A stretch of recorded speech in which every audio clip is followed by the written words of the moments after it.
So this is a story about an Indian man visiting America and gets paralyzed by cops for not speaking English, basically.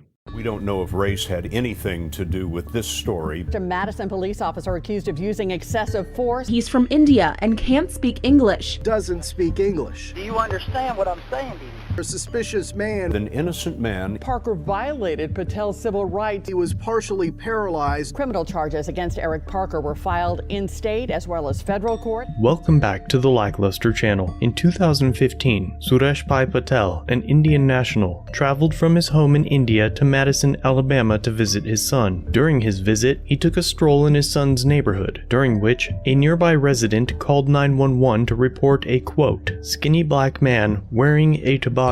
The man claimed on the call that Mr. Patel was suspicious looking and was peering into garages. Moments later, Mr. Patel was approached by two uniformed officers of the Madison Police Department. Officer Eric Parker demanded his identification, and though Mr. Patel speaks two languages, English was not one of them, and in the video, he can be heard telling the officers repeatedly that he did not know English and that he was from India.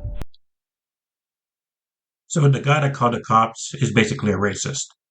You can stand on the sidewalk and look at whatever the heck you want to look at.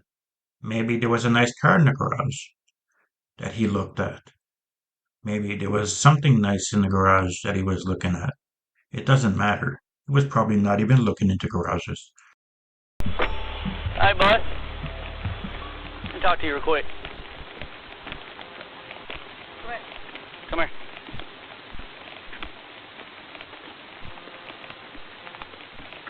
What's going on, sir? Do what? India? Your knee? You're doing what? Hey, come here. Hang tight real quick. Where are you headed? Where? I can't understand you, sir. Where's your address? Where do you live? Code 1. Stop walking. Stop walking. Do you have any ID on you? So number one, if you didn't figure that he doesn't speak English by now, you're pretty stupid. Number two, he doesn't have to show ID. He has every right that Americans have except voting as long as he's in America. No ID. What's your name? He's saying no English. He doesn't understand what you're saying. Okay.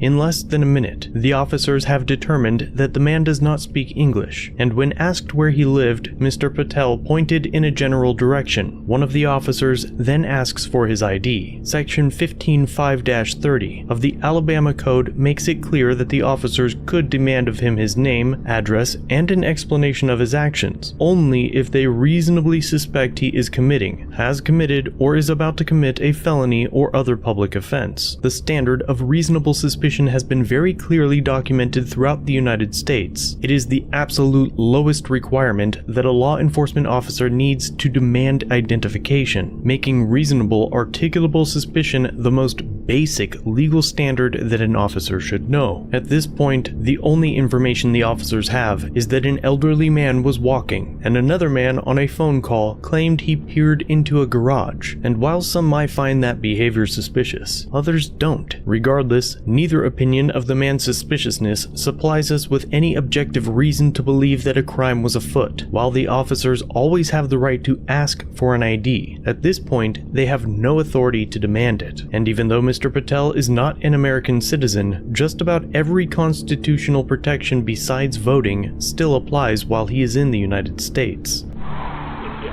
India? Okay. Do you live here? Do you live in this neighborhood? Where's your address? Where are you going? Okay. Sir, come here. We're trying to figure this out. Are you looking at houses and stuff? After asking Mr. Patel once more where he lives, he points in the direction of his son's home, says the address, and begins walking towards the house, motioning for the officers to follow. At this point, Officer Eric Parker grabs Mr. Patel and twists his arms behind his back. Mr. Patel appears motionless as Officer Parker tells him to relax. Do not jerk away from me again. If you do, I'm going to put you on this ground. Do not jerk away from me one more time. Do you understand? Do you understand what I'm saying to you? Do not jerk Now, how stupid can you be? The man does not speak English. It's not hard to realize that he doesn't understand what you're saying. away from me again. Wait a second. Sit tight.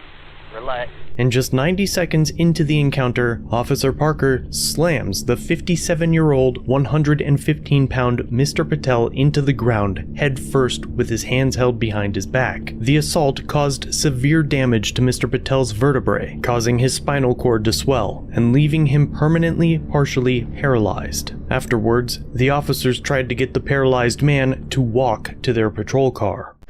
You're alright. Put your legs on it. You can walk. Stand up. Stand up. Mr. Patel was transported to a hospital where he would endure several surgeries and would slowly learn to walk again. So these pigs slam him head first into the ground with his hands behind him, then tell him, oh, you could walk. Just walk. Yep. Just walk it off, man. Owners raised $209,000 for Mr. Patel from a GoFundMe fundraiser that helped pay for his medical bills. 1 week after the incident, Officer Parker was charged with third-degree assault. Soon after, he was indicted by a federal grand jury. Parker was then charged by the FBI with deprivation of rights under the color of law, a felony that carries a maximum of 10 years in prison. He pled not guilty, and the jury for his first trial failed to reach a verdict. And in January of 2016, an acquittal motion was granted, ending the federal criminal trial for Officer Parker permanently. The prosecution filed a counter motion, but the judge dismissed it, siding with the officer, claiming that Mr. Patel committed a misdemeanor by leaving the house without identification. There's actually 2 trials that ended up being mistrials because the jury couldn't decide if this cop was guilty of slamming a man on his head while his hands were behind him. I mean, I guess there's pig suckers everywhere, and there were pig suckers on that jury. It's clear to me that he had no reason to slam this guy on the ground. Then all the charges were dropped against him, but the only charges that were against him is misdemeanor assault. So misdemeanor is under a year in jail if he would have been found guilty. He deserves a lot more than that.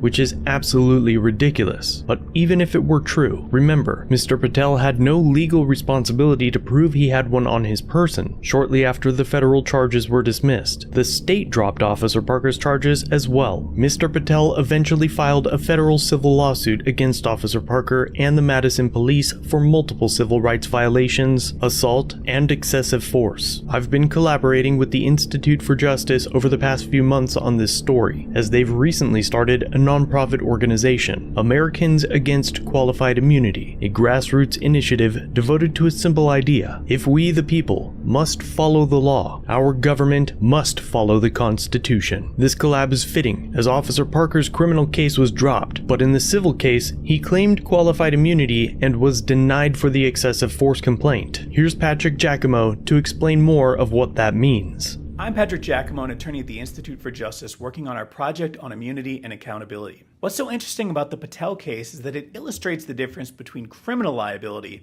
and civil liability when it comes to constitutional violations. The doctrine of qualified immunity is a general and default immunity for all government workers, including police, from civil liability, unless the person accusing them of wrongdoing can point to an earlier case involving substantially similar facts that would clearly establish the constitutional violation. But that immunity has no application in a criminal case. So the question becomes, how is it possible that Officer Parker was denied that qualified immunity in the civil case, but he was nevertheless acquitted in the criminal case? And the answer lies in 2 features of our system.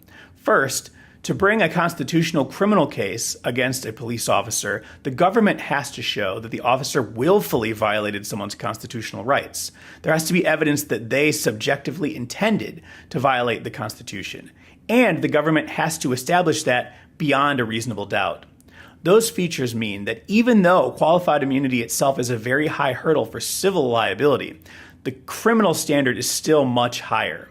And they also illustrate the importance of civil liability, because unlike criminal liability, where a prosecutor has to move the case forward, Civil liability allows the individual victim to move forward the case on their own, and at the end of the case ensures that they have a potential remedy for their constitutional violation. In April of 2021, Patel settled the lawsuit for $1.75 million. Though Officer Parker was denied qualified immunity on the excessive force claim, his insurance carrier ultimately paid the settlement and the case was formally dismissed. The burden of Officer Parker's violent aggression and horrific misunderstanding of the laws was essentially swept under the rug. Officer Parker never had to pay for his crime against Mr. Patel and was rehired a year after the incident, though it appears that Officer Parker no longer works for Madison Police.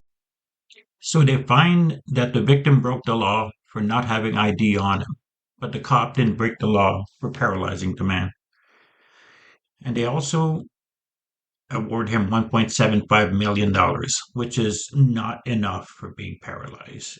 In the States, in India, I'm not sure how healthcare works in India, but you have to pay out of pocket. Though GoFundMe helped him a lot, this guy's still going to need medical help for the rest of his life. And 1.75 million doesn't seem enough for me. There'll be a link to the video, link to this guy's page. I love Lackluster. His videos are amazing. What do you think of this?